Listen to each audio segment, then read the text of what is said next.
반갑습니다. 오늘 또 법신부 사은님을 모시고 대종사님의 가르침을 통해서 삶의 참다운 지혜를 얻고자 하는 모든 분들에게 반가움에 감사의 인사를 먼저 올립니다. 혹시 목불인견이라고 하는 고사성어를 들어보신 적이 있는가요? 이 목불인견이란 말은 눈앞에 벌어진 상황을 차마 눈뜨고 볼 수 없다는 뜻입니다. 눈앞에 벌어진 일이 너무 끔찍하고 안타까운 상황에서 쓰이기도 하지만은 하는 짓이 안이 꼽고 그리고 오이가 없어서 차마 봐주기가 어렵다는 뜻으로 쓰이기도 합니다. 요즘 이 고사성어가 마음에 왔다 갔다 합니다. 종교가 세상을 걱정을 해야 하는데 오히려 세상이 종교를 걱정하는 요즘의 세태를 보면서 참으로 안타까운 마음이 듭니다. 목불인견의 종교계를 바라보면서 종타원 이선종 종사님의 인터뷰 글이 생각이 났습니다. 백성호 기자가 어느 날 종타원님께 단도직입적으로 종교란 무엇입니까? 이렇게 질문을 하자 종타원님은 종교는 뱀이다 이렇게 답을 하게 됩니다. 백성훈 기자가 깜짝 놀라서 눈을 희둥그레 뜨니까 종타원님이 하시는 말씀이 뱀을 잡을 때 어디를 잡아야 합니까? 뱀을 허리를 잡아야 하는가? 꼬리를 잡아야 하는가? 아니면 목을 잡아야 하는가? 어디를 잡아야 뱀에게 물리지 않느냐 이렇게 질문을 하시면서 종교도 마찬가지다. 백 기자는 이 종사원님의 인터뷰 글에 동의하면서 정말 종교는 뱀이다 이렇게 동의를 합니다. 머리를 잡아야 뱀에게 물리지 않듯이 우리가 종교를 똑바로 정견을 해서 바라봐야 된다는 이야기입니다. 뱀이 또라를 트고 있을 때 정확히 머리의 위치를 알아서 그 머리를 잡아야 된다는 얘기인데요. 이 뱀은 그냥 뱀이 아니라 맹독을 지닌 독사죠. 그래서 뱀을 어디를 잡느냐에 따라서 뱀이 약이 되기도 하고 독이 되기도 한다는 말입니다. 생명을 살리기도 하고 때로는 생명을 죽이기도 하는 것이기 때문에 이 종교는 바로 그와 같은 것이다. 그래서 종교는 이 머리를 잡는 종교가 되어야 한다 이런 말씀이 아닐까 생각이 들어가는데요. 종타원님은 종교의 핵심을 아주 잘 짚어서 저희들에게 깨우침을 주셨다고 생각이 들어갑니다. 일부 종교계의 목불인견의 모습은 바로 뱀의 꼬리나 허리를 잡고 있는 모습과 같은 것이 아닐까 그런 생각을 해봤습니다. 수트산 대종사께서는 파란 고의 일체 생명을 광대무량한 낙원으로 인도하기 위해서 진리적 종교의 신앙을 주창을 하셨습니다. 신앙에는 진리적 종교의 신앙과 종교적 진리의 신앙이 있다고 저는 생각을 하고 있습니다. 종타원이 말씀하신 머리를 잡는 종교는 진리적 종교의 신앙을 하는 종교고 허리나 꼬리를 잡은 종교는 종교적 진리를 붙잡고 있는 종교라 저는 그렇게 구분을 해봅니다. 진리적 종교 신앙에는 두 가지 의미가 있습니다. 하나는 진리적 종교를 신앙하자는 의미가 있고 또 하나는 종교를 진리적으로 신앙하자는 두 가지 의미를 함축하고 있습니다. 그래서 진리적 종교 신앙이 왜 중요한가라고 하는 깨우침을 주는 것을 우리 종교 근세 역사를 보면은 삭발교라고 불렸던 아기 동산의 종교, 그리고 수많은 사람을 살해하고 재산을 빼앗았던 백백교, 또 도쿄 지하철에서 살인가스를 살포한 옴진리교, 미국에서 700명의 집단 사살을 불러왔던 인민사원, 그리고 32명의 집단 자살을 불러왔던 오대양 종교신앙, 그리고 최근에 기독교로부터 사이비로 지탄을 받고 있는 신천지 등이 여러 종교들이 떠오릅니다. 그런 종교를 보면은 왜 진리적 종교 신앙이 중요한가를 우리가 알 수 있지 않을까 생각이 들어가고요. 그리고 신앙을 진리적으로 하자는 것은 아무리 종교가 진리적 궁극적인 진리를 표방했다 하더라도 그것을 비진리적으로 신앙을 하게 되는 것을 말하게 됩니다. 요즘에 그 종교계의 이런 목불인견의 모습을 보고 어느 젊은 목사님이 예배 시간에 개신교는 이대로 몰락하는가라고 하는 제목으로 설교하는 것을 보았습니다. 진리적 종교의 신앙이 아닌 종교적 진리의 신앙이라든지 비진리적 종교 신앙으로 신앙의 방법으로 신앙하는 종교들은 바로 이런 사회에 누를 끼치고 있기 때문에 진리적 종교 신앙이 이 시대와 다음 우리 미래를 봤을 때도 얼마나 중요한가라고 하는 것을 생각하지 않을 수가 없습니다. 따라서 진리적 종교 신앙을 이해하려면 진리적 종교와 진리적 신앙이라고 하는 이 두 가지가 잘 어우러져야 한다, 이렇게 말할 수가 있습니다. 진리적 종교 신앙은 무엇일까? 한마디로 규정하기는 참 어렵습니다만은 궁극적인 진리를 신앙하자, 이런 뜻이라고 봅니다.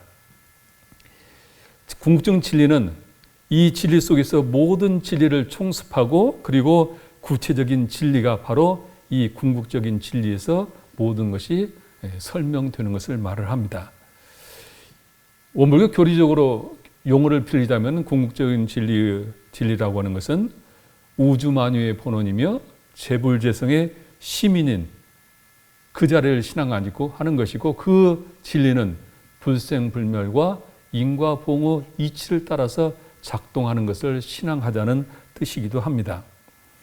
반면에 종교적 진리의 신앙은 성자들이 깨달음이나 계시를 통해서 진리의 본체를 드러내 주셨지만은 후세 종교자들이 자신의 교세를 유지하거나 확장에 급급해서 성자의 정신을 외면하고 그릇 신앙을 인도하는 모습을 우리가 종교적 진리의 신앙이다, 그렇게 이야기할 수 있습니다.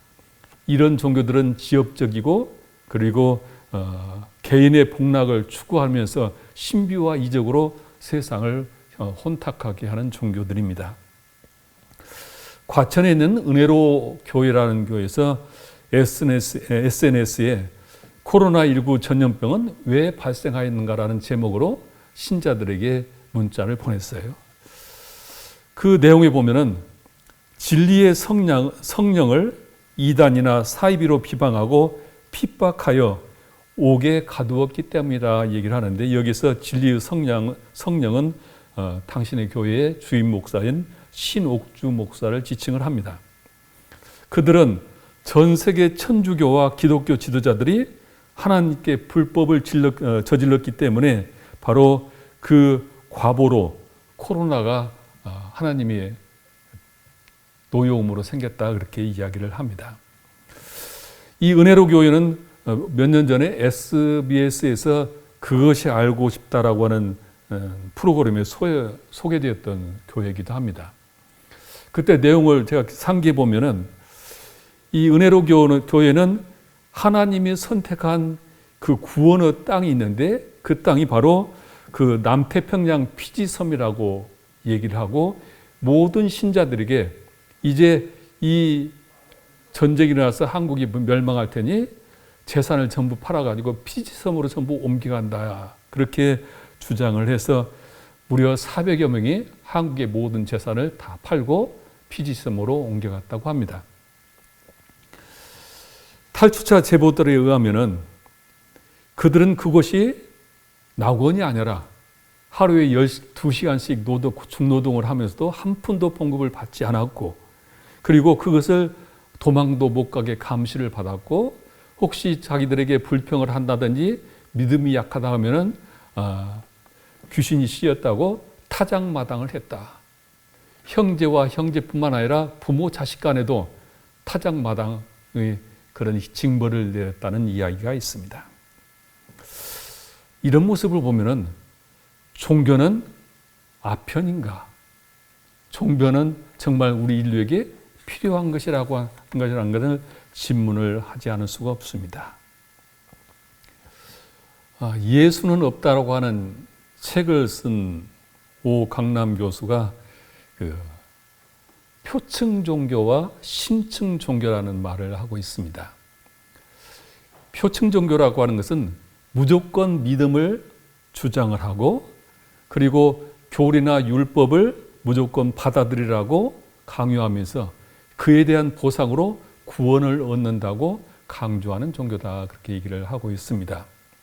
그래서 표층 종교에 속한 사람들은 살아서 남보란 듯이 그렇게 살고 죽어서는 영생 복락을 누릴 것을 염두에 두고 시주를 하고 헌금을 하는 것을 얘기를 하고 있습니다. 그래서 신앙의 대상과 자기 복을 거래하는 종교, 그래서 이런 종교들은 자기들의 종교만이 구원을 얻는다는 배타성이 굉장히 강하고, 이런 종교는 달을 가리키는 손가락을 믿는 종교다, 이렇게 규정을 하고 있습니다. 반면에 심층 종교는 인간의 욕망을 벗어 던져버리고 내 안에 있는 신성과 불성을 직면하게 하는 종교다, 그렇게 이야기를 하면서 그 직면된 그 세계가 바로 깨달음의 세계요, 영성의 세계다, 이렇게 이야기를 하고 있습니다. 그래서 심층 종교는 종교의 근원을 다가서게 하는 종교고, 바로 달을 가리키는 손가락이 아니라 손가락이 가리키는 참달을 믿게 하는 종교가 심층 종교라 얘기를 합니다. 이분이 원불교에 조언을 하기를, 원불교는 교법과 교화의 형태가 대표적인 심층 종교다, 그렇게 얘기를 하면서 원불교에 요청하기를, 후천 개벽의 시대는 진실 그 자체로 빛나는 시대다, 그렇게 이야기를 하면서 진심 어린 마음으로 감동시키지 않으면 정치, 학문, 종교조차 설 수가 없게 된다. 진정성이 없으면 용납이 되지 않을 것이다, 얘기를 하면서 종교를 넘어선 종교, 원불교를 넘어선 원불교와 같은 역설적인 패러다임을 원불교가 만들어야 한다고 조언을 하고 있습니다. 대종사님께서 파란고 일제생령을 광대무량한 낙원으로 인도하기 위해서 진리적 종교의 신앙을 주창을 하셨죠. 바로 이 진리적 종교의 신앙이 오강남 교수의 표현을 빌리자면 심층 종교의 신앙이라고 저는 생각을 합니다. 우리 모든 원불교인들은, 또 종교를 찾는 모든 사람들은 바로 진리적 종교의 신앙을 통해서 참다운 자기의 삶을 찾아가야 한다고 생각이 들어갑니다. 요즘에 종교학자들이 이구동성으로 탈종교 시대를 이야기를 하고 있습니다. 이번 코로나는 더욱더 이 탈종교 시대를 가속화시킬 것입니다. 저는 이 탈종교 시대에 가장 경쟁력 있는 종교는 원불교라고 저는 감히 말씀을 드리고 싶습니다. 탈종교 시대는 모든 사람들이 어떤 배타적인 것이 아니라 어느 종교든지 전부 넘나들면서 그 종교가 가지고 있는 장점을 수용할 수 있는 시대라야만이, 그런 종교라만이 환영을 받을 것이고, 원불교 교법은 바로 그런 교법이라는 말씀입니다. 원불교는 종교를 넘어선 종교, 그리고 원불교를 넘어선 원불교로서 세계의 주교가 될 것입니다. 그런데 오해하시기 마시기 바랍니다. 원불교가 세계 주교가 된다고 하는 것은 세상의 모든 사람들에게 원불교를 믿게 한다는 뜻이 결코 아닙니다. 모든 종교가 그 종교의 본연의 모습을 찾아서 서로 존중하고 함께 공존하는 그런 세상을 말합니다. 이 원불교가 말하는 진리적 종교 신앙을 단적으로 설명하는 좋은 사례가 아닐까 해서 소개를 하자면은, 개신교 장례 예배에서 반야실경을 읊었다고 하는 제목이 아주 호기심이 생겨서 이제 그 내용을 봤는데, 수년 전에 보살 예수라고 하는 책을 썼던 길회성 교수의 이야기입니다. 이분은 이제 세계적인 종교학자이기도 하고 또는 기독교를 믿는 분으로 저는 알고 있습니다. 이분의 지인이 그 모친상을 당했는데 길회성 교수에게 장례 예배 추도사를 부탁을 했다고 합니다. 그런데 고인은 불자였고 자녀는 크리스찬이었어요. 길 교수는 많은 고민 끝에 한글에 든 반야신경을 몇십 부 복사해가지고 장례 예배식장에 갔더니 많은 교인들이, 아니 대부분의 교인들이 다 불자는 하나도 없고 교인들이 참석을 했다. 그래서 길 교수는 추모사를 이렇게 시작을 했다고 합니다. 고인은 평소 사랑을 많이 베푸신 삶이었습니다. 반야신경에 등장하는 공은 우리가 말하는 사랑과 둘이 아닙니다. 그러면서 이 반야신경을 전부 놔가지고 반야신경을 먼저 혼자 읊기 시작했다고 합니다.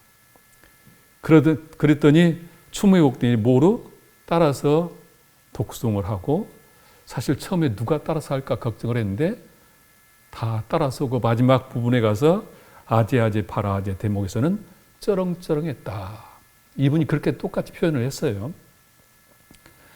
장례식 예배가 끝난 뒤에 교인들이 찾아와서 덕분에 참으로 은혜 받았습니다. 감사합니다 하고 모두가 인사를 했다. 길 교수는 이렇게 정리를 합니다. 종교가 형용사가 되면 이런 일은 얼마든지 가능합니다. 형용사라고 하는 것은 명사의 모양과 색깔과 성질과 이런 것들을 설명해주는, 꾸며주는 말이죠. 근원적인 진리는, 궁극적인 진리는 하나죠. 각각 시대와 문화를 통해서 다양한 방법으로 설명하고 있는 것이 많은 종교들이다. 그래서 종교는 명사가 아니라 형용사라고 얘기를 하고 있습니다. 종교가 명사가 될 때 네 종교, 내 종교 서로 우월을 다치면서 배타적이 될 수밖에 없다는 얘기를 하고 있습니다. 이번엔 그런 얘기를 합니다. 종교가 형용사가 될 때 예수를 닮은 불자가 얼마든지 존재하고, 그리고 부처를 닮은 크리스찬도 얼마든지 가능하다. 이런 세상이 얼마나 좋느냐, 이렇게 마무리를 합니다. 저는 탈종교 시대에 우리가 원하는, 원불교가 원하는 종교인의 모습, 기독교의 가르침을 좋아하면서도 불교를 믿는 기독교적 불교인, 불교의 가르침을 좋아하면서도 기독교를 믿는 불교적 기독교인, 원불교를 좋아하면서도 원불교적 기독교인, 원불교적 불교인, 역으로 기독교적 원불교인, 불교적 원불교인, 이런 종교인의 모습이 탈종교 시대의 종교인이 아닐까. 원불교는 이러한 종교인을 얼마든지 다 만들어낼 수 있는 가르침을 가지고 있다고 저는 확신을 합니다. 오강남 교수와 길효성 교수의 글을 읽다 보면은 바로 탈종교 시대의 종교인상을 우리가 연상할 수 있고, 바로 우리 전망품에 보면은 아주 대표적으로 탈종교 시대의 종교인의 모습을 대종사님과 조성광 장로와의 관계 속에서 우리는 엿볼 수가 있습니다. 이 조성광 장로는 어린 나이에 동학운동에 동참을 했고, 그리고 3.1운동과 독립운동에 참여를 했습니다. 그럼에도 불구하고 이 나라의 미래가 보이지 않았고 자신에게도 암울해서 결국은 재림 예수를 기다리면서 기독교인으로 신앙을 정착하게 됩니다. 이분이 어느 날 친구의 안내로 대종사님을 만나게 되었고, 대종사님과 1년 동안을 교류를 하다가 대종사님께 지도를 받겠다고, 즉 제자가 되겠다고 이야기를 합니다.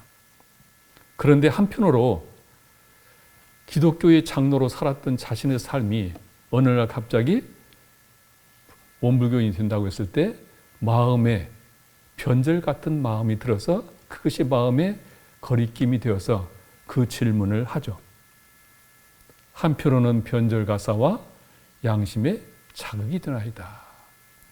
그러자 대종사 말씀하시길, 예수교에서도 예수의 심통 제자만 되면은 나의 하는 일을 알게 될 것이요, 내게서도 나의 심통 제자만 되면은 바로 예수의 한 일을 알게 되리라. 그러므로 모르는 사람은 이교 저교를 서로 간격을 두고 마음에 변절같이 생각하고 교회 사이에 서로 적대시하는 일도 있지만은 참으로 아는 사람은 때와 곳을 따라서 이름만 다를 뿐이요 한 집안임을 알게 되나니 그대의 가고 오는 것은 오직 그대 자신이 알아서 하라. 그렇게 하시면서 제자 되는 것을 허락하지 않으셨어요. 그러자 몇 번을 간청을 하게 되고 대종사님께서 마지막 응낙을 하자 큰 절로 인사를 합니다.